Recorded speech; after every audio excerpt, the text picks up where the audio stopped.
So welcome to the second session in the winter 2015 Art Now lecture series entitled Freedom, brought to you by the Department of Visual Arts. Tom and Kitty have just inspired me to solicit applications for a pre-talk pianist. If someone wants to provide the piano atmosphere for the next two talks, approach me. I think that'd be pretty nice. So consider it if you play piano. Speaking for us tonight is Kitty Scott, curator of modern and contemporary art at the Art Gallery of Ontario, and art historian, writer, and critic Tom McDonough. As you may be aware, the series uses a reading by artist, writer, and activist Paul Chan called What Art Is and Where It Belongs as a table of contents for the course.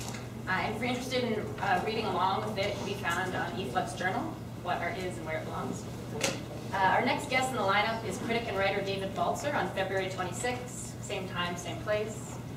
He will be speaking about his new book called Curationism. And again, if you'd like to read along, the book is available at DNA Art Space at 123 Dundas Street or at the campus bookstore. So on to tonight's speakers. And speaker last week, Bridget Moser, said you guys are all really lucky to hear these two speak together, so I just want you to appreciate that. I'm not going to literally speak at the same time, so she misunderstood. First off, we have Kitty Scott. She is well known and highly respected in the museum world with over 20 years of experience. Prior to her appointment at the AGO, she was Director of Visual Arts at the Banff Centre, Chief Curator at the Serpentine Gallery, London, England, and Curator of Contemporary Art at the National Gallery of Canada in Ottawa. She has curated exhibitions of many renowned artists, including Francis Elise, Janice Cardiff, Paul Chan, who she'll be speaking about tonight, Peter Doig, Janice Kerbel, Ken Lum, Francis Stark, Ron Tirada, and she was a core agent for Documented 13 and Castle Germany, the last Documenta that was really critically acclaimed. And on to Tom McDonough. He is a professor of art history at Binghamton University in upstate New York. He teaches the history of European avant-gardes and modern art and architecture. His writing and criticism addresses the intersections of art and political struggle in the post-war era, with a special emphasis on France. He's widely known for his books on the Situationists International, who in the Art Now class we were talking about last week, including The Beautiful Language of My Century, Reinventing the Language of Contestation in Post-War France, Guy Debord and the Situationist International, Texts and Documents, and The Situationists and the City. McDonough's essays on contemporary art and photography have appeared in journals such as After All, Art Forum, October, and Osmos, where he's a contributing editor.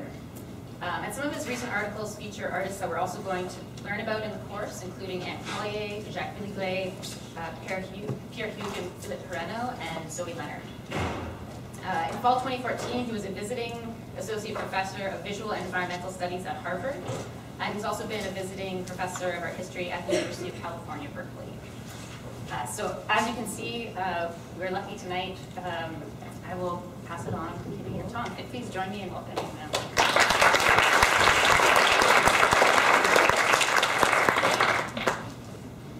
Okay, basically, thank you very, very much. I promise you, or maybe I shouldn't promise actually. I was going to say this isn't going to be anything of misery, but it might be, who knows. Anyway, thanks for that lovely introduction. It's really great to be here. I want to thank Kelly and anybody else who helped her bring both of us here, because it's always lovely to be invited, and I always like to do things at universities with students or in schools with students. I think it's really important, and I try to say yes when I'm invited. So thank you for that. It's really lovely. It's even better to be invited together, because we hardly ever get to see one another. So to actually be in the same space, same time kind of moment is really, really nice. So thank you. I guess also, yeah, congratulations to everybody who's in the show. Congratulations to Susan curating the show, organizing the show. That's a big job, and everybody won awards. That's I think a really nice thing that the school does. I was telling Kelly just before the awards were given out, you know, any award that I got when I was a student, I still remember, and I think those things are really important to us as we develop. And any time that somebody says that sort of we're good enough for something, or we can move forward and share what we're doing with others, I think is really wonderful. So I'm going to go move over to my talk. I guess, as Kelly mentioned, I worked at the Serpentine, and if you like to think about sort of the year 2006, I was there. I worked on a show with Paul Chan, the American artist, and this is a kind of, I think, post 9/11 environment. 9/11 was very much on Paul's mind, and I guess, you know, when he arrived in London, we were getting ready. I believe it was the time we were getting ready to install, because he came a few times. I believe it was the time he was installing, and the thing that he was most excited about was going to hear this guy talk, and I tried to look up his name before arriving, but I didn't have time. But he was a former prisoner of Guantanamo, and he was a British citizen. He had been recently released, and he was speaking in the East End of London, and we went out to hear him. And that's a really strong memory, going to hear this man speak and hearing about the whole ordeal that he went through. It was a very incredibly moving situation. I'm going to talk a little bit about, I guess the name of my lecture is called Paul Chan's Basket of Fruit. But Basket of Fruit, if you like, is a work that's very important for his series called The Seven Lights. And I just think you should take note when I'm speaking that any time I mention the seven lights, or first, second, third, fourth, fifth light, the word light is always struck out.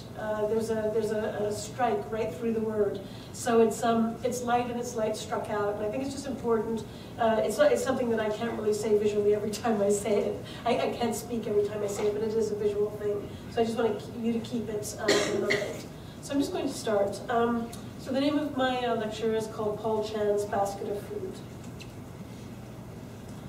So in the rush to make, and I should also mention this particular talk is an essay that I wrote on Paul Chan in 2006, and I've never given it as a lecture, so it's the very first time I've actually read it out, if you like. And it is kind of interesting in the year 2015 to go back sort of 9 years in time and read something from that time. I've never done that before, so it'll be what it is. In the rush to make meaning of the Seven Lights series of the American artist Paul Chan, art historians and critics are referring to philosophy, religion, art history, and theory. Critic and curator Daniel Birnbaum quotes Socrates' discussion of Plato's cave, as it is a philosophical inquiry into the nature of reality, but more specifically a dialogue on light and dark, and perhaps an allegory for enlightenment. In this catalog, this was written for the catalog, in this catalog, George Baker, art historian, critic, zeroes in on the work of Maurice Blanchot, the French philosopher, whose poetic work on disaster has been formative with respect to Chan's own development. Still, there has been little that has been written about the genesis of the epic cycle in relation to the work of Italian Baroque artist Michelangelo Merisi de Caravaggio. What follows is a modest exploration of one important but little-known transitional work in Chan's young age. So I've been reading a lot about Chan, and nobody had really talked about Caravaggio, who I thought was very central to his work. Chan's art practice is diverse, but the material on his website, drawing, video, and animation, are staples of his activity. In his work, he repeatedly borrows from a wide range of sources, and when he speaks, he consistently quotes some other speaker, as if this second voice inhabited his body. I would say maybe like he's always quoting. Almost every other kind of phrase that comes out is a quote from somebody else. He's incredibly well read.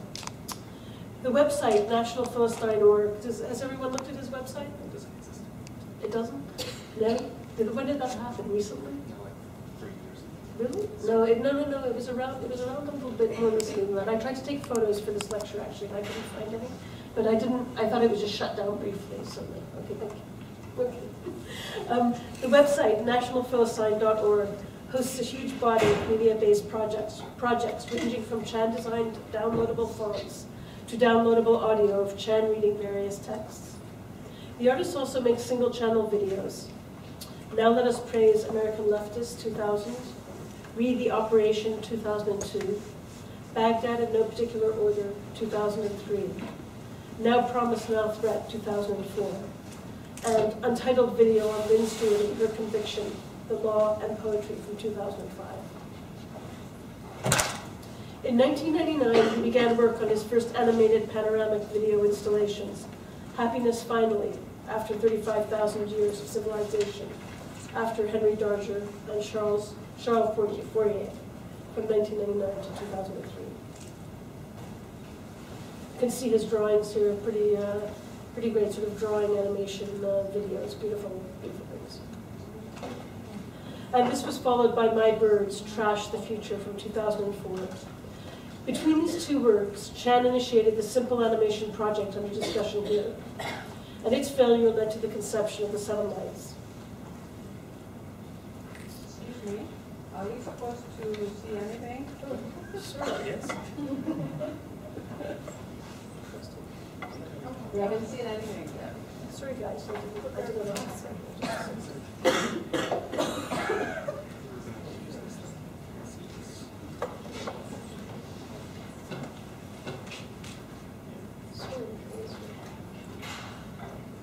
So maybe we just go back. Kitty was just talking about the these early animations, Happiness, and then My Birds, and now coming to Untitled. Well, while reviewing the contents of this exhibition with Chan, I noted an unfamiliar video on his list, Untitled 2003-2006. Like other major works in the exhibition, Untitled 2003-2006 is a projection. A customized projector, and by customized projector, I mean, I'll explain that later, but is a very specific kind of projector. A customized projector mounted high on the ceiling casts an animated still life onto the opposite wall. But not just any still life. This is Chan's version of Caravaggio's Basket of Fruit from 1599. In this famous painting, a selection of imperfect summer fruits, including an apple, a pear, an assortment of grapes and figs, and associated foliage, are arranged beautifully in a wicker basket balanced precariously on a ledge. Caravaggio creates an illusion and seemingly pushes the basket out of the picture plane into the space of the spectator. So much so, there's a sense of an impending accident. Basket of Fruit was possibly a study for a detail of the Italian master's larger religious picture, Supper at Emmaus, I wrote that, Emmaus, from 1601. Christ, shortly after his resurrection, appears to the disciples as they are eating supper. The same basket of fruit in the foreground of this. The same basket of fruit appears in the foreground of this picture, and again it sits perilously on the table's edge. In traditional terms, Chan's basket of fruit could be considered like pre-lights, as a study for the Seven Lights. So Chan also did a body of work called the pre-lights. The pre-lights were just, if you like, almost like video projection, white light that just kind of moved across a room, very much like sunlight does during the day when you're staying in the same room. So I would say the Basket of Fruit and pre-lights are kind of studies for the Seven Lights. For Chan, the image itself was not so important. I initially wanted to make a moving image that was seamlessly integrated. This is him speaking. I initially wanted to make a moving image that was seamlessly integrated with a video projector I was building from scratch. It was my intention that this DIY projector would respond to the animation in form. But the challenge to look to both still life and to Caravaggio for subject matter today is intriguing. Painting still lifes was once an arena where artists displayed their facility and technique in portraying the surface of inanimate objects. I think of all the different things, be they fish, glass, oranges, and silver, maybe peaches, grapes, etc., that artists represented in the Dutch 17th century genre. Mostly these kinds of pictures were understood as memento mori, or vanitas, meaning that they were reminders of the transience of life and the certainty of death. Often the fruit or flowers depicted were in the early stages of decay in order to emphasize the former reading. Art historian Norman Bryson has argued these are pictures about the everyday. Still life pitches itself at a level of material existence where nothing exceptional occurs. There's a wholesale eviction of the event. His analysis is different from the aforementioned understanding that these works are only to be understood as memento mori or vanitas. Instead, he stresses the connection of still life to the everyday experience of the object world. Chan's silent video literally brings Caravaggio's still canvas to life. The image projected as a rondel depicts a brightly colored and meticulously rendered basket of fruit supported by a ledge. The dark green foliage hovering around the fruit begins to quiver. The leaves, followed by small fruited stalks, dance slowly upwards as if riding on a soundless and invisible but an uneven current. So you see them kind of rising up in a very kind of jiggly way.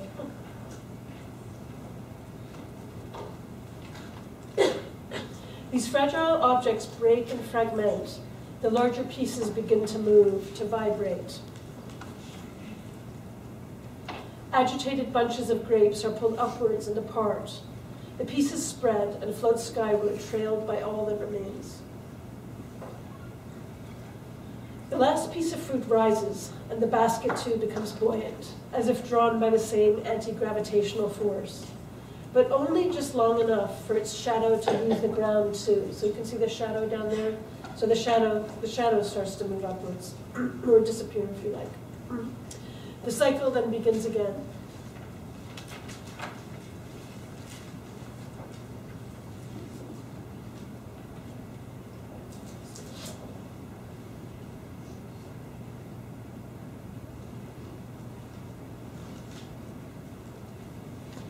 There's another supernatural rhythm at play. There's another supernatural rhythm at play, and it heightens the sense of an imperceptible life force coursing through the image. In his initial concept, Chan had hoped the handle projector would provide this energy. As he was unable to realize the projector, Chan opted for a low-tech solution. He placed a fan below the circular construction paper frame. So in front of the projector frame, the projector lens is a kind of construction paper, piece of construction paper just stuck on, very jerry-rigged. The framing device vibrates ever so slightly. As a result, the projection appears to shake. So he put a little fan there that just shakes the construction paper, so it just vibrates. So there's other kind of movement that you feel.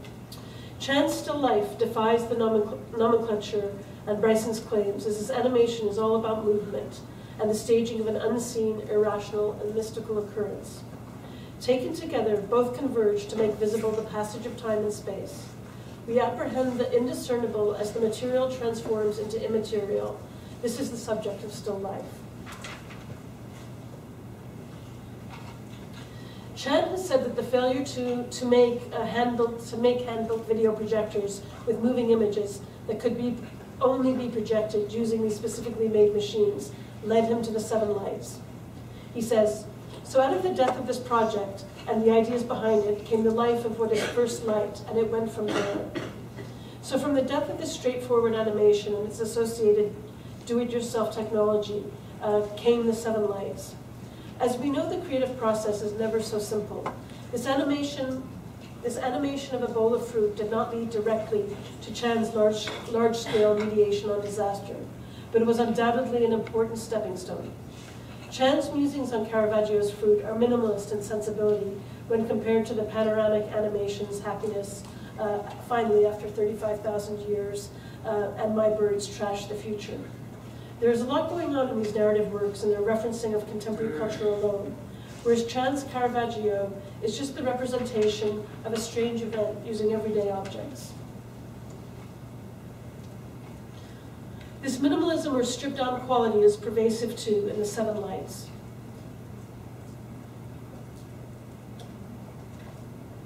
And somehow this strange event, this ascension of material objects, becomes one of the central narratives of the Seven Lights. So in the Seven Lights, we see many objects moving upwards. And I guess if you think of the kinds of images that came after the Twin Towers, all of the material kind of flying outwards and dropping down, there's that sense of things just breaking apart and falling up, falling down. They're very, very important to Chan's work. And somehow this strange event, this ascension of material objects, becomes one of the central narratives of the Seven Lights. But Chan complicates the story further as things descend as much as they ascend. Unlike much of his earlier work, the Seven Lights and the Basket of Fruit share a silent soundtrack. The silence opens up a space for philosophical, religious, and aesthetic meditation. Before beginning work on the Seven Lights, Chan obviously spent time looking and thinking about the work of Caravaggio. The Italian artist is famous for his complex depiction of light and his use of chiaroscuro, or lighting effects. Art historian Rudolf Wittgauer has written, "With Caravaggio, light isolates. It creates neither space nor atmosphere. Darkness in his pictures is something negative. Darkness is where light is not, and it is for this reason that light strikes upon his figures and objects as upon solid and impenetrable forms, and does not dissolve them, as happens in the work of Titian, Tintoretto, and Rembrandt." His descriptive phrase, "darkness is where light is not," would seem fundamental to any interpretation of Chan's lights. Light struck out. In the background of Caravaggio's Fortune Teller, the space is bisected by the shadow of window frames along the wall, much like Fourth Light.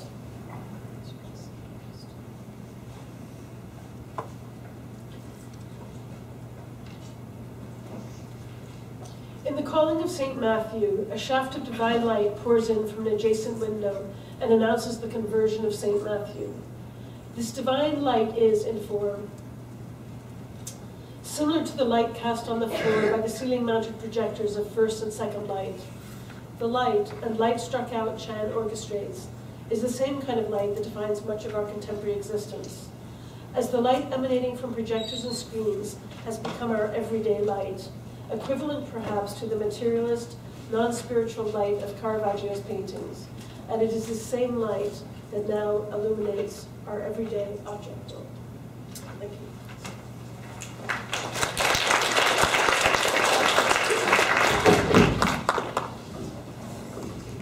So, yeah, this is a novel experiment. We've never spoken together, and it's sort of intimidating for me because, you know, Kitty gets to work with these amazing artists and gives you an insight into process and things like that, and then I come in and I'm, you know, an art history professor. So the good thing is that we're told that we have the room until 10, so I'm going to treat this as a regular class. We may, you know, can we distribute, you know, a quiz halfway through, make me feel more at home, you know?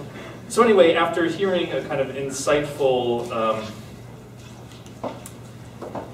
an insightful discussion of actual recent work, I'm going to talk about, I don't know, like touching and tasting makes it sound really interesting, so hopefully we're going to get somewhere there. But really it's going to be a kind of, you know, typical academic, boring talk. And my starting point really, you know, when Kitty and I were thinking about how to organize the evening, you know, we were told that people had looked at, or at least been informed about, this Paul Chan text from 2009, What Art Is and Where It Belongs. So we thought we might be able to organize our evening around that. And Kitty could talk about her work with Paul, in particular these incredible and really significant projection works of the first part of the 21st century. And, you know, I could maybe think through some of the issues raised by his theoretical text, this more recent, I mean moderately recent essay. And in particular, I guess I was really struck by his concluding sentence, right? It's not that I only read the last paragraph, I read the whole thing, but I was really struck by the last sentence. For art to become, he says, Paul, right? For art to become art now, it must feel perfectly at home nowhere. So that's a good, like, meaty, paradoxical sentence for an academic to think about. You know? And it seems to me that what he's trying to get at in that kind of a statement is something like what I want to call the peculiar ontological, oh God, really, this is why I don't get invited to give talks with you. The peculiar ontological instability at the very core of the art object, right? What Chan describes in this essay as the art object's existence at one and the same time as both more than a thing and less than a thing. What he calls the irreconcilability of what it is and what it wants to be. Art, he says, is the expression of an embodiment that never fully expresses itself. It is not for lack of trying. And I mean, isn't that also Caravaggio's lesson for us?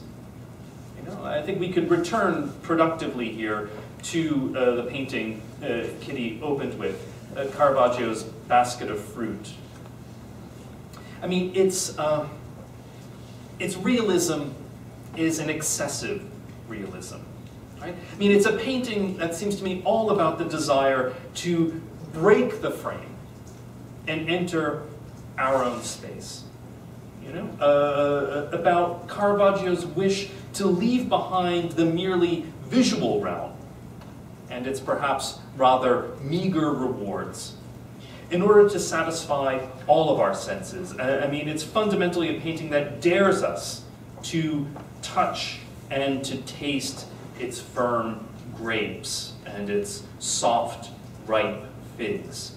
I mean, it's a painting that reminds me, certainly, and I imagine probably Caravaggio, well, maybe he was thinking about it at the same time, you know, that old story, right, of the Greek painter Zeuxis, you know?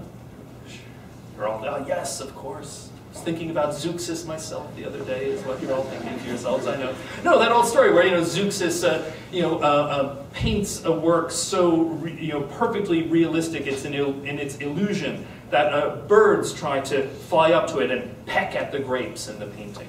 Right? I mean, Caravaggio, it seems to me, is taking up that challenge or taking up that fantasy of a painting that might enter into life itself. But why remain with figs and grapes when we can have Amor Victorious? A painting that we are obviously, it seems to me, encouraged to examine with more than a mere connoisseurial eye. I mean, here too, it seems to me, we find a painting all about touch. We are urged to touch this Cupid, this, in fact, obvious Roman street urchin in his studio prop wings, wings that Caravaggio borrowed from his fellow painter and friend Orazio Gentileschi. A desire only reinforced by our observation of the way that one feather teasingly brushes this young boy's hairless left thigh. What Caravaggio reminds us, then, is that artists have long questioned or troubled that classic predicate of aesthetics, right? That our interest is irrelevant to questions of taste or judgment. I'm bringing us back to a kind of a central precept of modern aesthetic philosophy, right? And bringing us back to the good German idealist philosopher Immanuel Kant, right? Who writes a kind of foundational text, we could say, of aesthetic philosophy, the Critique of Judgment, in the late 18th century. And what Kant argues here in the Critique of Judgment is that any ontological concern with the actual existence of an object interferes with our ability to freely contemplate its beauty. That is, we need to separate the art object out in every way possible from our everyday lives in order to observe it simply as an object of beauty, to judge it as an object of beauty or taste.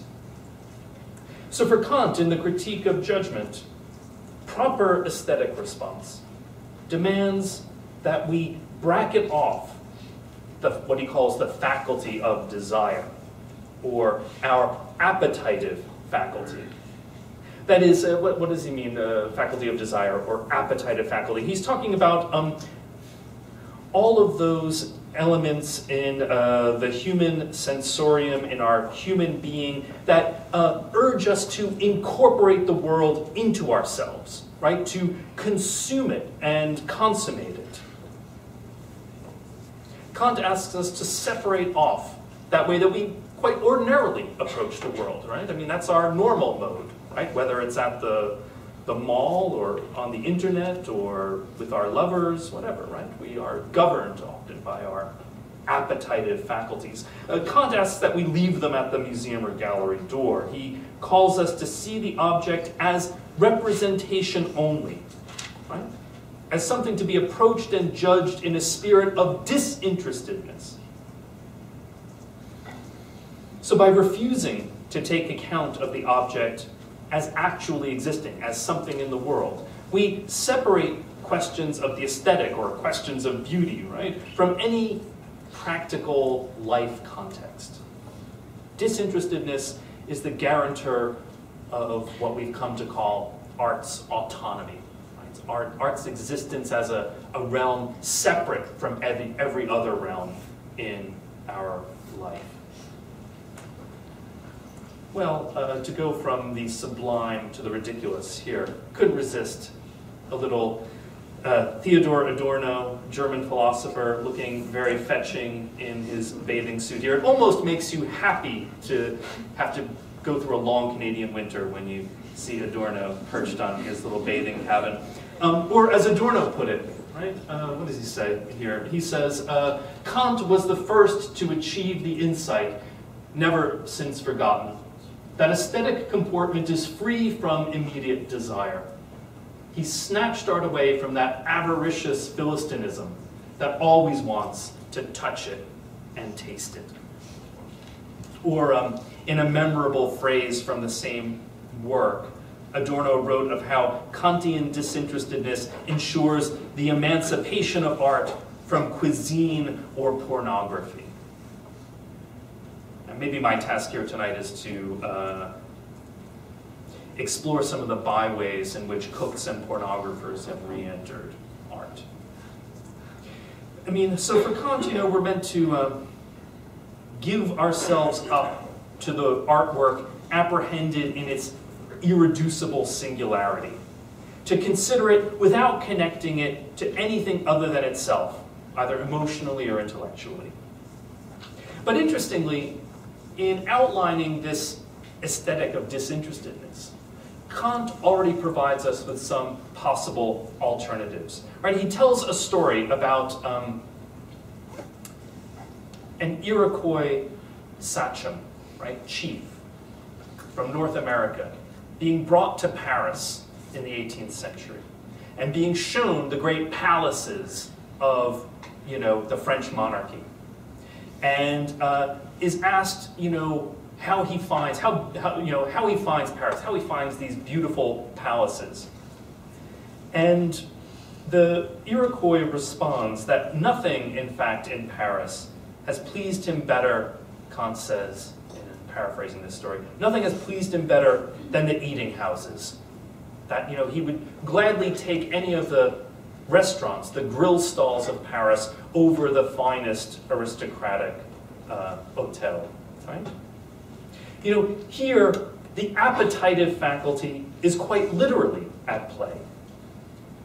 And I think, you know, although Kant is telling this as a negative story, right? As an example of a, what, you know, Kant would have called a kind of savage inability to recognize the necessarily disinterested vision upon the art object.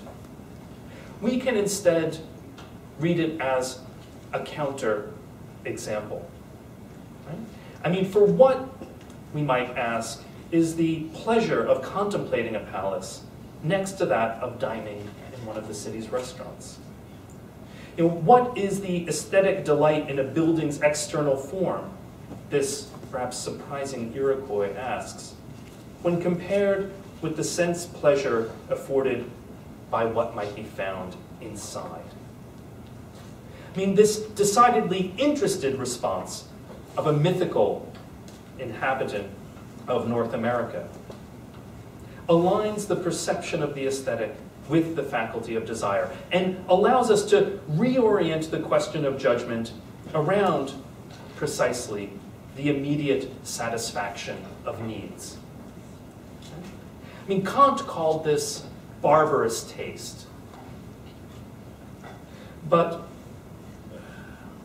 we can imagine revaluing that characterization. And in fact, when the French sociologist Pierre Bourdieu, who writes an important series of books on notions of taste, the aesthetic, and the like in France in the beginning in the 1960s through to his death a few years back. Kant takes up this notion of barbarous taste in, Bourdieu takes up this notion of barbarous taste in Kant and equates it more broadly with an alternative appreciation for art that might be borne by all kinds of people normally excluded from the precincts of the museum, from the precincts of a kind of elite artistic production. I mean, so that, you know, Kant's kind of imaginary Native American becomes something of a model for Bourdieu's understanding of a working class refusal of the distinction between disinterestedness and this interest of the senses. And after all, wasn't Caravaggio himself an exemplar of something like this barbarous taste? Wasn't he a notorious frequenter of the lowlife of Rome and Naples? Someone entirely familiar with and sympathetic to this barbarous taste? Isn't that where he learned the lesson of appealing precisely to our sensual interests? But maybe this is a moment to pause and clarify the stakes of this argument a little bit further. You know, because by bringing in this notion of a barbarous taste and equating it or linking it to a broader working class or proletarian aesthetic, the figure of what we might call the masses necessarily asserts itself as a simultaneous political and aesthetic challenge to Kantian categories of autonomy and disinterestedness. I mean, this was something that was recognized already earlier in the 20th century by Walter Benjamin, right? Who speaks about the desire of contemporary masses to bring things closer spatially and humanly. Or it speaks about prying an object from its shell, destroying its aura, as being the mark of a perception whose sense of the universal equality of things has increased to such a degree that it extracts it even from a unique object. In other words, we have this notion being developed here of art being torn from this separate realm, right? This realm of disinterestedness, to become part of reality. And we know some of this history very well. You know some of this history very well, right? We know a history of the attempts of the historical avant-garde in the early part of the 20th century to merge an aesthetic practice with a larger life world of the working class. You know, probably most significantly in the constructivist and productivist experiments following the Bolshevik Revolution of 1917. So we can look at something like Varvara Stepanova's designs for sportswear, which take up these abstract patterns that a decade earlier one might have found in Cubist and post-Cubist painting, and incorporating them into clothing designs that were meant to be mass-produced for new Soviet proletarian subjects. Right? We know this history of a functionalist conscription of art, right? That's something certainly familiar. But I want to think about other, perhaps less acknowledged histories. Histories that, histories of pulling art out of its autonomous realm, out of its realm of disinterested perception, beyond mere functionality.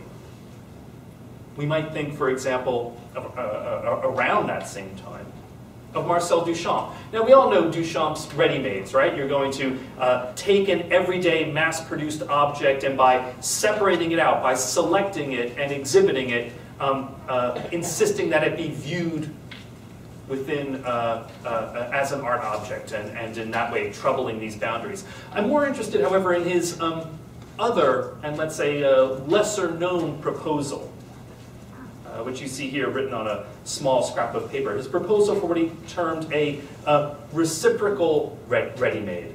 So a reciprocal ready-made works the opposite way. You take a unique artistic object and tear it out of its context, forcing it to be used as a everyday functional one. So this is a note he makes in the early teens. Reciprocal ready-made, he says, use a Rembrandt as an ironing board. Right?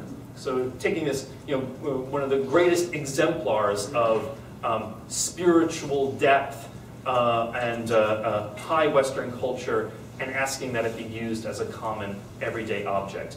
Needless to say, an unrealized project, but one with echoes, certainly, in a later moment. I mean, we can think of a French artist like Daniel Spoerry, who literalizes it here in his using Rembrandt as an ironing board.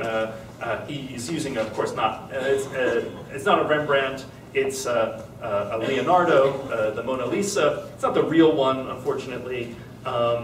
It's simply a reproduction on canvas, kind of commercial print of it, which here he spreads out over a kind of ironing board and is ironing a napkin on it. Kind of playing with Duchamp, here on the one hand, pointing towards the reciprocal ready-made, and on the other towards Duchamp's own appropriation of the Mona Lisa in Elle Chateau Cul. Or we can think about Robert Morris, his document of 1963, very curious work. A collector buys one of Morris's works, right? Morris delivers it to him, very prominent New York collector. And then is very late in paying Morris for the artwork. And so Morris types out a note revoking all aesthetic qualities from the art object this collector bought, has it officially notarized in New York, creates a little lead relief of the artwork as an image of it, puts them together and sends that to the collector, revoking the status of artwork from his original piece. Of course, I mean now, just like the Spoerry isn't, is a reciprocal ready-made, sort of, that ends up in a museum, so Robert Morris's document is in the Museum of Modern Art, so, maybe the whole reciprocal ready-made plan didn't work out exactly as planned. Maybe it's more difficult to revoke the aesthetic quality of the art object than we might think. So let's say then I would like to insist on a third possible path. If we have on the one hand the functionalist paradigm of art entering life, as in the post-Soviet period, if we have the perhaps unrealized promise of the reciprocal ready-made, I'll spend the rest of our time this evening insisting on maybe a third path, this path of cuisine and pornography. And here I think, to a certain degree, the Surrealists already had offered us some important guiding lights in this direction. The Surrealist object as developed in the 1930s, most famously and maybe cleverly here in Mary Oppenheim's object of 1936, her famous, fur-lined teacup, already proposes a kind of desublimation of the artwork, an insistence on the artwork becoming an object of direct sensual experience. Or we might think of Marcel Duchamp's cover for the 1947 Surrealism catalog, his Please Touch, a kind of a artificial breast on the front of the book, inviting us to forego the enticements inside for the much more direct physical stimulation of caressing it as an object. And I think, these objects at the margins of surrealism in the 1930s and 1940s become a set of keys for a younger generation of artists. And I mean, just, I guess, because of my own particular interests, I'll really focus on what's happening in Europe in the 1960s. But there's certainly a parallel range of practices in North America that one can talk about. So I'm going to think about some people in France with you, names that may or may not be familiar. Someone like Armand, you might know as like Crushed Cars. But here's a piece that I think gets at this problem for us very well. A small assemblage of 1960 by French new realist, right, nouveau realiste Armand. It's a collection of pill bottles displayed in his characteristic manner, right, piled up under glass in this shallow wooden box. Its present title is called Valetudinarian, okay, so which kind of makes it an allegorical portrait of illness or of a hypochondriac, okay? But originally, when he first made it, its title was more interesting. Its title was Beauty is but the promise of happiness, Stendhal, okay? That's the small piece of paper pasted on the glass on the upper left-hand corner of the work. Beauty is but the promise of happiness is, of course, a famous quote by the French 19th century romantic author, Stendhal. So what's it doing here? I mean, on the one hand, we might read it as purely ironic, right? That, this statement that we normally think of as encapsulating the utopian prefiguration of the artwork, right? A promise of happiness is now collapsed into the tinselly promises of the drugstore. Happiness reduced to pharmacological relief.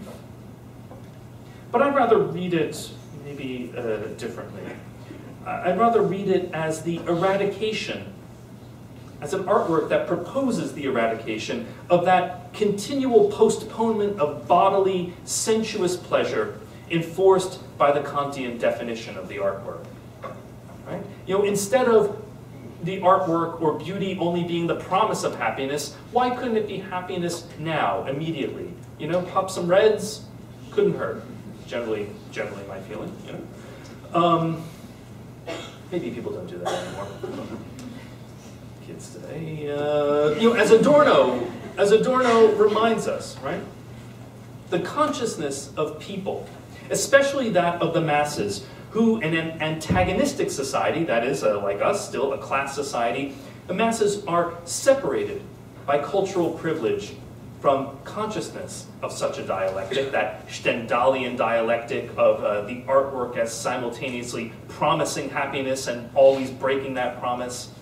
Their consciousness, he says, holds first to the promise of happiness, holds fast, rather, to the promise of happiness, and rightfully so, but in its immediate material form. That is, in this realm of barbarous taste, delayed pleasure, or the complicated dialectic of the artwork's promise and inability to fulfill its promise is left behind, is ignored in favor of the insistence on pleasure now. And now this, of course, worried Adorno as a good, Central European intellectual, right? For him, it opened the artwork to the commodity, the culture industry, all these bad things, right? But we can also see it as a demand for an art that might answer to the faculty of desire. Armand's assemblage evokes the promise of such immediate satisfaction. Not merely the metaphorical pleasures of the artwork, but drawing us near and inviting us to taste. Indeed, we could write a history of attempts across the 1960s to abolish the disinterestedness at the heart of Kant's critique and replace it with modes of response oriented around tasting and touching. We could think, we've seen Daniel Spoerry's playful take on Duchamp's reciprocal ready-made, but he's also an artist perhaps better known for his restaurants, which he created across the 1960s. First here at his Parisian gallery, the Gallery G, in 1963. She opens a restaurant with a different menu each evening, served by a prominent Parisian art critic. You see the menu for this.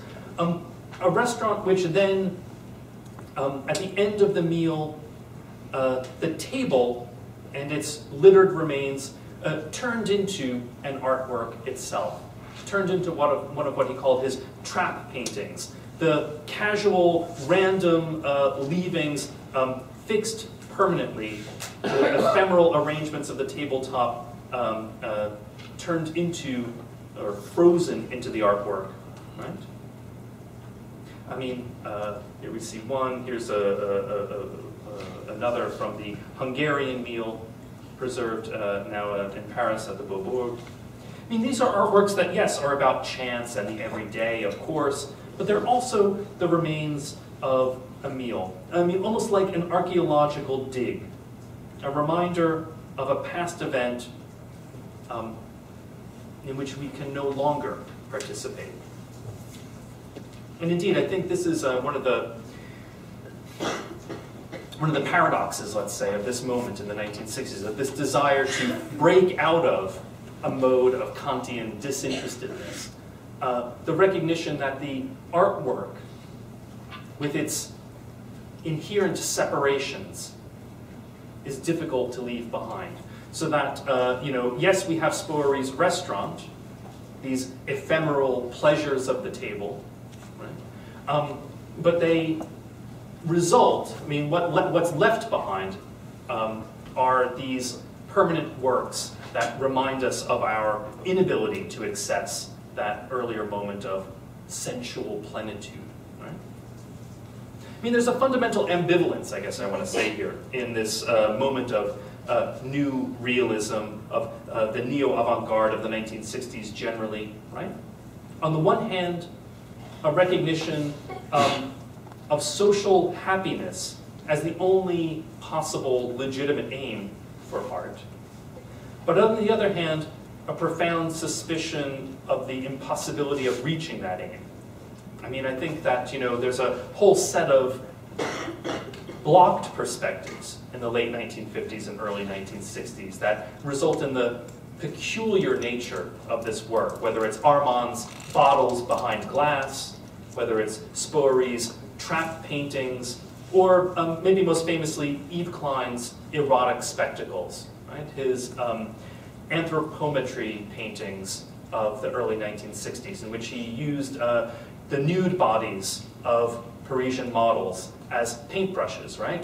They cover themselves in his characteristic Yves Klein blue, and under his choreographed gestures with a small orchestra playing his monotone symphony in the background and accompanied by Tout Paris watching, create these paintings of their imprints of their bodies. On the one hand, I think to understand this work, we really have to understand the way we're caught by it between two irreconcilable forces.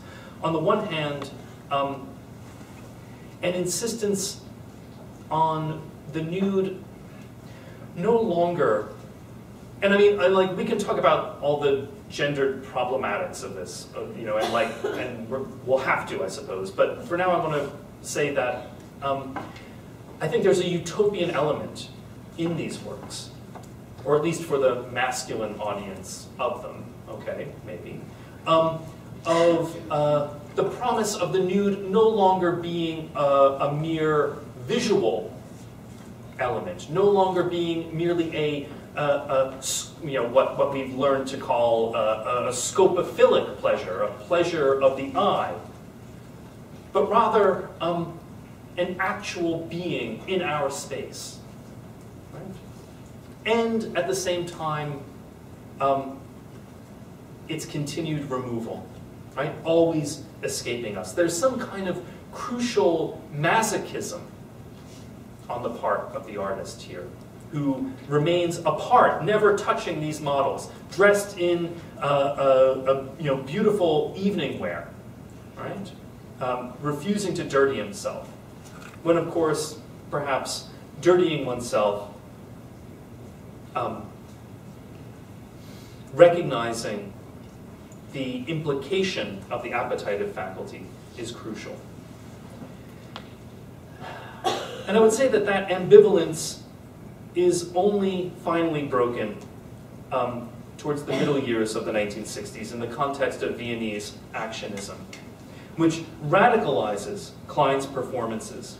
Most significantly, I would suggest, most convincingly in Otto Muhl's actions, such as Leda and the Swan of 1964, which, crucially takes up this subject of classical mythology beloved of post-Renaissance Western painting, Leda and her seduction by Zeus in the form of a swan, and removes it from mythology, removes it from the space of representation, and placing it firmly in the space of desublimated action. We can think about it through a series of crucial still images, but probably most importantly in the film of Kurt Krenn, Leda mit dem Schwan, of the same year. I can only recommend seeing, seeing all of Kurt Krenn's films made in the context of Viennese actionism as probably some of the most important experimental filmmaking of the early 1960s. But now, I want to acknowledge the necessarily gendered quality of what I've been discussing so far. To talk about Klein's anthropometries, to talk about Muhl's performances, we're still very much within the realm of the desiring male artist and perhaps his desublimations. But I think Klein and Muhl set up an important context in which this can be brought into an incipiently or proto-feminist practice as well. Most importantly in the work of fellow Viennese artist Vally Export, who was very close to Muhl and all these other artists of a kind of first generation of actionism. And I might just call attention to two works here and then wrap things up for you. Essentially Export is going to take that sensibility articulated in Muhl out of the artist's studio and into the public sphere itself. So we might think about her Genital Panic performance of 1968, in which she cuts the crotch out of her jeans and walks into a pornographic theater in Vienna, asking or daring the male patrons in a film to leave the film behind and actually touch her. People refuse. It's the upshot of that performance. Similarly, her Touch cinema from the same year, enacted in a number of cities, in which she constructs this box, a kind of small, three-dimensional theater with a curtain over the front, in which people can come in and touch her naked torso underneath. Right? Again, she talks about this as, moving cinema out of the realm of the eye, out of the realm of merely visual stimulation, visual pleasure, and insisting on it as a three-dimensional living experience between subjects, right? And as a challenge to, let's say, the comforts or the securities of that scopophilic pleasure.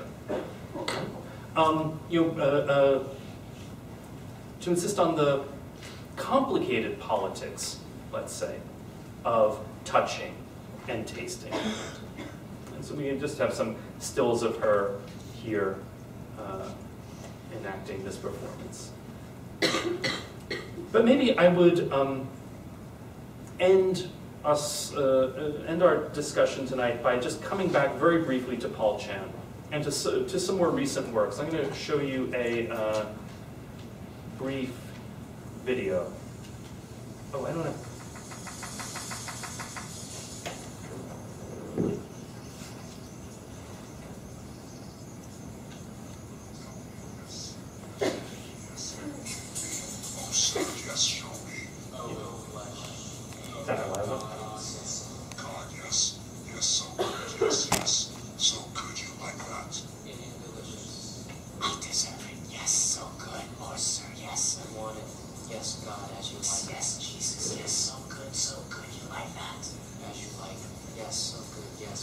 eyes you lack. Yes, I deserve it. Please, sir, shake me. Yes, God, yes, tell me. Oh, sir, you like that?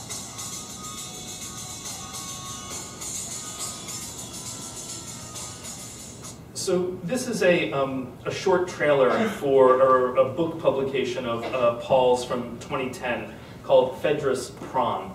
Phaedrus is, of course, one of Plato, the Greek philosopher's most famous dialogues, a dialogue on love, right, on the nature of human love.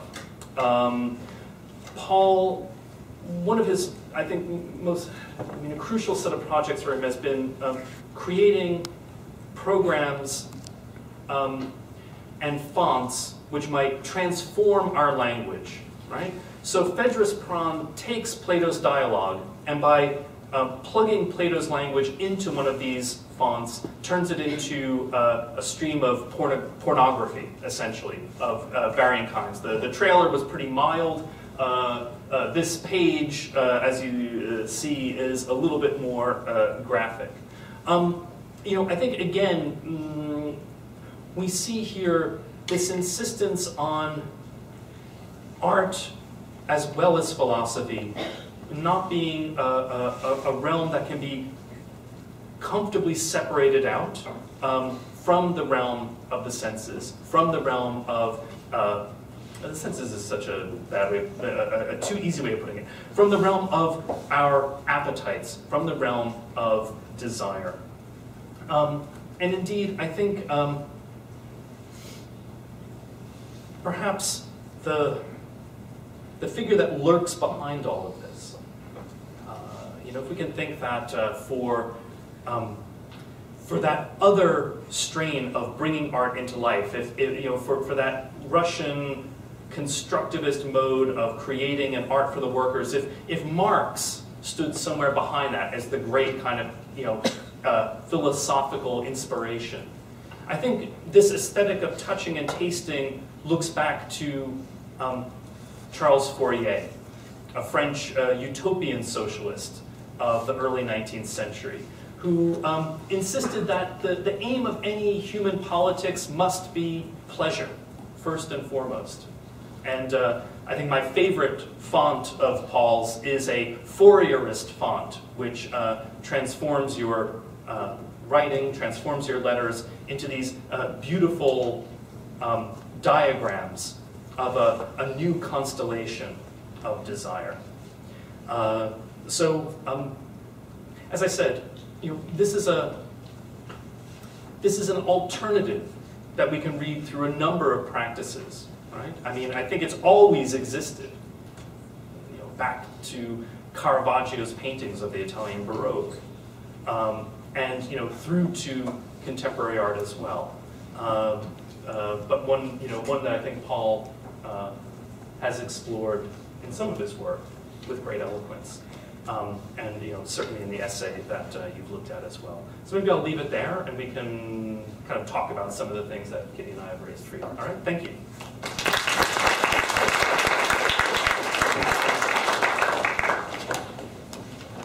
Thank you so much. Are there any questions for Kitty or Tom? Maybe just want to take a second. It takes a few minutes for the questions to come out. If you don't mind going just back to those first few slides that we kind of powered through, so we could just sort of slowly take individually. It looks like there was a lot to look at.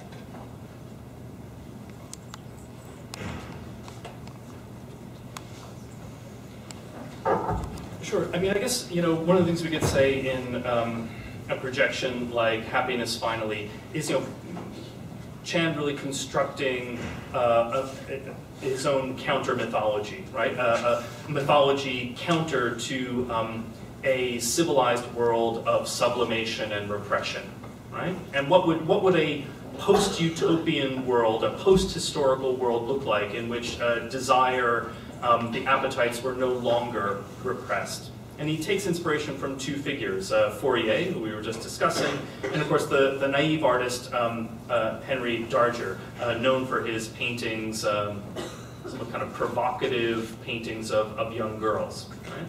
Right? So you see kind of Fourierist and Dargeresque elements, right, coming together in this animated work. These are just two kind of stills from that animation. And do you want I just, a point of interest, why did you include that print done by the explorers, the New World, is used in a kind of propaganda way? Sure. And, Sure, yeah, so this is, like my little title image is an engraving of, which appeared in Europe after kind of early explorations in North and South America in the 17th century. And I mean, I guess I was interested precisely in the way that for Europe, the New World and its inhabitants provided a mythical or ideological negative example against which to define their own civilization. And I think that one of the ways of thinking about 20th century cultural or art history is as a set of attempts to wrest back those categories or those ideological positions, those stereotypes, and revalue them. So whether we think about Brazilian artists in the mid-century reimagining cannibalism, anthropophagia, as a positive cultural element, right? As a way to define an aesthetic for the New World, or whether we imagine, in France, Pierre Bourdieu's attempt to say, the Iroquois Sachem isn't simply the savage, but is in fact a representative of a fundamental struggle over the meaning of the art object. That's the aim of bringing these kinds of deeply problematic images together. I mean, these images, and I'm trying to connect it to the rest of your lecture, but these images are structured and symbolically orientated along the way through European structure, and they're frequently easily compared to images of witchcraft and that propaganda as well. I mean, symbolically and the way that they're organized. No, indeed, and I mean, certainly one of the great projects of European culture from the 16th through the later 18th century was to define a new order against a set of excluded others, whether those were racial, sexual, ethnic, gendered others. And if you want to think about, one can think about someone like Silvia Federici, quite brilliant political philosopher who writes a beautiful book called Caliban and the Witch, that examines precisely this moment and the conjunction of these images of the New World and of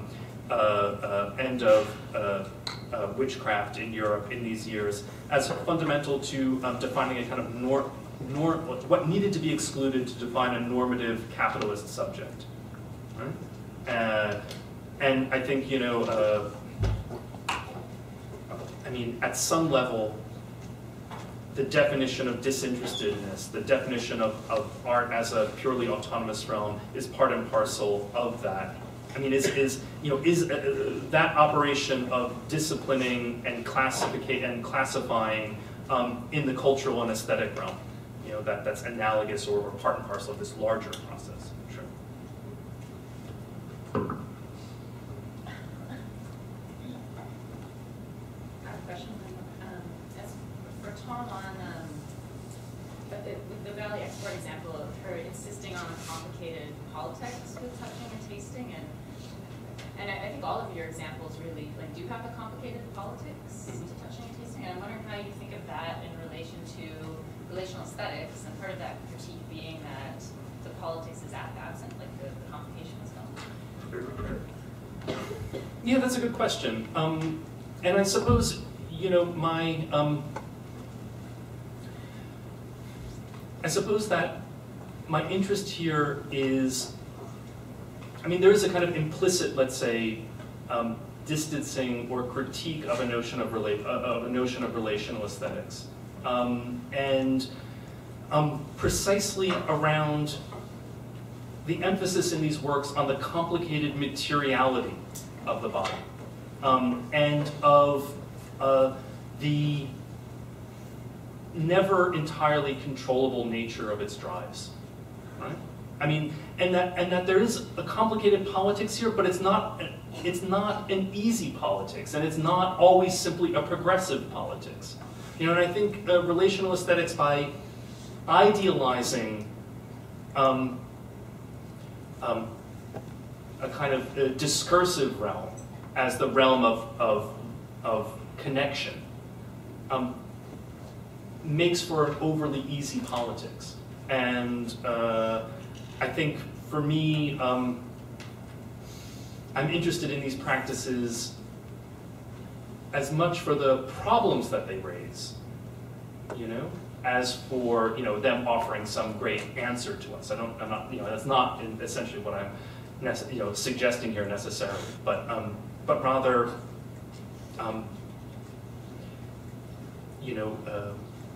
the desire to, this problematic utopian desire to remove art from its pedestal.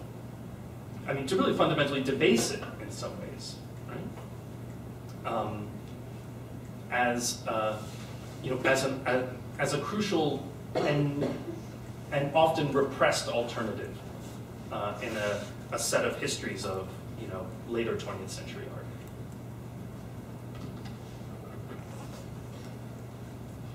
Okay, I have one more question for Kitty also. I was interested in how you ended your talk comparing Caravaggio and the light of Caravaggio to the screen and the light of the screen. And I'm curious if, looking back now, 2015, onto that essay, if that part has changed or opened up at all? It's funny. I think so. I can't necessarily answer your question in a straightforward way, but I'd say to you that coming back to the essay and having, I think it's this past summer, I guess, last summer, Tom and I were in Basel, and Paul had a major exhibition there. I don't know if any of you have seen the catalogue, but at the Schaulager Basel, he had many, many rooms of work. And I guess rereading this essay and thinking about that exhibition, I was really struck by his use of projectors in the exhibition. So he had these projectors, many projectors in the show, I feel like maybe 20, that didn't cast light at all. They just sat there on the floor, and they sort of looked like, I think sometimes there was like cardboard underneath them, and sometimes there was sort of oil leaking, looked like oil was perhaps leaking from them, and they were just kind of sitting there, and these projectors that had no potential to cast light. And kind of again, like thinking about reading this, and then I'd run into Paul somewhere on the street in New York, and he was telling me about these projectors, and he was saying, the projector it's sort of everywhere in art right now. You can't go into a gallery, you can't go see a show without seeing a projector or a screen, and I want to stop that. I want to try and think some other way. So this notion of almost like, I guess, no light, or the lack of light. And also throughout this exhibition there were, if any of you have looked at the catalog as well, you've seen online, many kind of plugs and wires, so plugs that plug into the wall, and kind of cables that you could just imagine this whole room being filled with plugs and cables of different color, but there's no real electricity running through the circuit. And so this kind of almost, I guess, instead of, if you like, sort of light struck out, it's almost this, no light. And I think it's just kind of interesting to think about him developing in that particular way as an artist. I'm not really addressing your question directly, but coming back to the work and thinking about your question in relationship to it. Do you want to talk about those projectors at all? Because they're really interesting things. And but also just one thing to say, which is, when he first started making the Basket of Fruit animation, he really was trying to build his own projector and to go inside the workings of the projector. He's interested in these very basic kind of animations, but looking to really work with the insides of projectors. So projectors as objects have always held a kind of fascination for him. Yeah, I think Kitty brings up a really important point, and maybe like kind of where it comes back to Caravaggio or something like that. You know, that these are, there's something very material about these projections, you know, about their simplicity.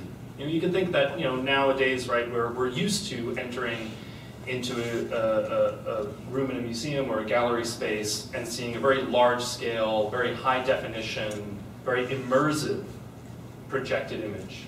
And I think these works were made at the, you know, right at the moment that that was becoming a norm in contemporary art. And I think they're very much made against it. I think these are very physical. And just like the shaft of light in a Caravaggio, they really carve a space in the room, you know? And enforce a kind of awareness of the materiality or the phenomenological reality of the space that they're installed in. And you know, even as we're watching something happen on them, I mean, you know, these are animations, right? They're not just blank, you know, polygons of light. I think they really do remind us of the basic physicality of their construction. And I think that's something that Paul has only begun to emphasize more, you know, in works that are even less seductive. I mean, I mean, that's an understatement. They're insistently, almost militantly non-seductive. You know, I mean, the Schaulager is like the most luxurious freaking museum you could ever imagine visiting. I mean, it's absurd how beautiful and massive it is, and the incredible resources they have to install work. And you know, here is Paul coming in and filling up rooms that are larger than this auditorium, with nothing but, you know, as Kitty said, extension cords running from wall to wall, intersecting and the like, or projectors that, while running, don't project light. I mean, it's a militant refusal of a kind of extravagant, immersive artistic experience that we've come to kind of demand as viewers in spaces like that. I mean, it was perverse in some ways, but and frustrating. I mean, I think even as sympathetic viewers, kind of frustrating. You know, you were like, oh, like, do I? Like, is this on?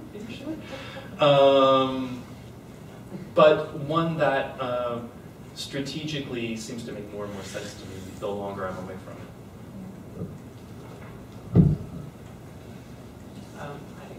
It's more of a general question, opening it up, but it follows on what you just said. And I was thinking, Kitty, I really enjoyed your essay and talk, and particularly what struck me was how much the focus on the link to Caravaggio was put, and I think we're so used to thinking of work or essays on work relying on theory or ideas or things that are not artwork. And you're just talking about the form of the projectors, not simply what they produce. Anyway, and I found that really interesting. So my question, I guess, is as a curator, as thinking about art, how important it is to be able to relate contemporary art to other art as opposed to just ideas or where it's coming from. Like how, because it seems like it really, without denying any theory or philosophy, it really opens it up as a material thing. Well, I guess you know, this particular short essay is a kind of it was you know, you're working very closely with an artist. You're thinking about the art that you're installing, and you've read all the material on the artist, and it just seemed to be, you know, this kind of moment that seemed to be overlooked, and it seemed kind of so obvious in a way, but nobody had really put it down on paper about him. Nobody had really talked to him about it, and so it was one of those kinds of things. I think, you know, often when I come to art. And I, you know, I tend to work with what I call fairly new things that sometimes people have never written about, and it's you're kind of looking to say something that hasn't been said before. Like, this thing is existing for a reason, and this thing is piquing my interest for a reason, and this thing is, I have to make something of it. That's my job, you know. I have to interpret it. That's what that's what I'm sort of put on earth to do. And you know, you're looking for a way in a way. And I guess for me, you know, that it's really that moment when the shadow leaves the ledge. That's the thing that kind of interests Paul, finally. So when he goes to make the 7 lights, in a way, all of the animations are made with light struck out, if you like, with blocks of shadow, and that kind of shadow, that shadow form is the thing that begins to make the animations, make the movement, be the kind of material, if you like, in these, you know, planes of light. And it just seemed to be this little thing that one can undo and open up and bring forward. And you know, it's different. All art is different, and how you come into it, how you start to articulate it, how do you make meaning from it. It's, you know, each time it's going to be different and unusual and strange, and that's what happened this time. You know, it's a nice question. Thanks.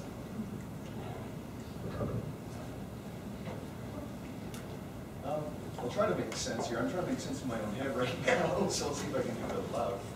I mean, the quest for sublime with artwork, I mean, it seems self-destructive, you know, for art itself. I mean, it seems once it gets to the end, I mean, that's it.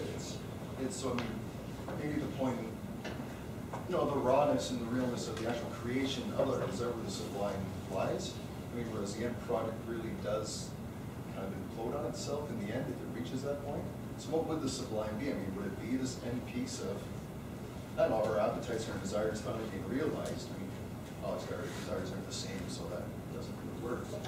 I mean, is it maybe just in the act of creating and the act of being within, I don't know, that sphere of, you know, that collective creativity, that collective ideal to create something raw?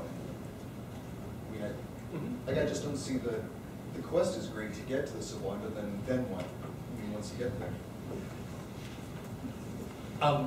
Sure. I mean, I would say, you know, I'm not sure the issue is the sublime, but that's just a term, and we can set it aside or not. You know, and of course, I mean, yes, this is certainly a like a utopian project, and maybe by its nature, you know, utopia is unattainable in some fundamental way. Or like it becomes something really bad when it's attained or something like that. But you know, it seems to me that these artworks are something like, I guess I would think of them as something like prefigurations. You know, they're like promissory notes. You know, or IOUs or something like that, right? For a world that might come to exist, you know? And I think, you know, this has been a talk, like, I spoke a lot about artworks, really. But I think these artworks are only the tip of a much larger cultural iceberg or something like that. I mean, really, ultimately, the issue isn't what happens in the artwork. The issue is the artwork as a premonition of a broader shift, you know, a broader political and cultural shift of collective creation, you know, collective happiness, right? And you know, we don't have that. Maybe, you know, as Paul would insist, in 35,000 years, you know, since the advent of agriculture and patriarchy, you know, we haven't had it. But artwork provides us with a means of imagining it, something like that. It's not, you know, it's kind of an answer. Kind of. Well, it wasn't kind of out there question. No, I mean, it's perfectly acceptable, you know, like, and I don't, you know, I mean, you know, Fourier had an answer, you know, we'd all live in the phalanstery, you belong to a certain type, and so he, you know, the whole big chart, and it would show you what you would do. You'd be happy for the next 10,000 years, it'd be great. But, you know, I'm building it in upstate New York, you know, come, next summer, it'll be great. So there's a bit of a difference here, and I'm trying to sort of verbalize it, and I don't know how clear I'll be, but when you look at a Caravaggio, he has an amazing ability to entice you into thinking things that maybe you don't want to think or to consider things that you don't want, given whatever your particular tastes are, you don't want to think that you would do that. So, but at the same, depending on your taste. So, and there is a kind of sensuality that exists there that's part of that, the way the flesh is painted and the symbolism and, you know, the feather, etc.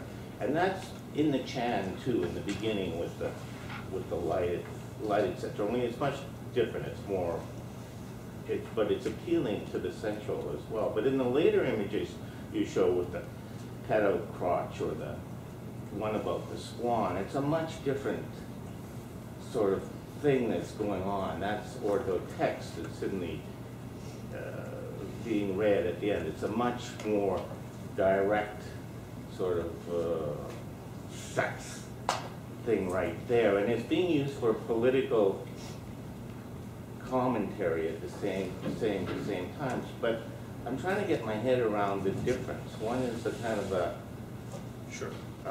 Sure. Well, I suppose I could give a kind of relatively pat academic answer, and to say that, you know, at least in part, we're dealing with a distinction between, Caravaggio, who's still working within a rather restrictive training, patronage, etc. system, and a set of avant-gardist or neo-avant-gardist practices that were very self-consciously attempting to break down all of those strictures. I mean, you know, in a way, I begin with Caravaggio as a way of opening up a set of questions from one talk to the next. You know, perhaps it's more of a rhetorical trope than it is a solid historical footing for what I'm doing, because the rest of the material really is very much dependent upon a post-war context in which it's not only artists who are questioning social and sexual mores. But that's not exactly your question either, though. I mean, I worry that that's too pat an answer, or it's sort of like taking your question as too pat a thing. Because, I mean, you're right that there are also radically different emotional tenors in these works. And the elegiac quality of Paul's, Seven Lights is very distinct from the kind of frenetic pornography of Phaedrus Prawn, without a doubt. And I think that has to do with a desire, presumably, to intervene in different cultural spaces. I mean, the Seven Lights works are works for the museum, you know? Phaedrus Prawn is a Kindle, you know, or, a book for your iPad. And it's very much meaning to intervene in a contemporary economy of pornography, you know? He's got a great review on Fleshbot, you know? And he's just begun publishing a cycle of pornographic novels modeled on the old Olympia Press's Travelers series from the 1950s that first published lots of pornography, but also Genet, William Burroughs, and the like. So those first 3 books are being released later this month.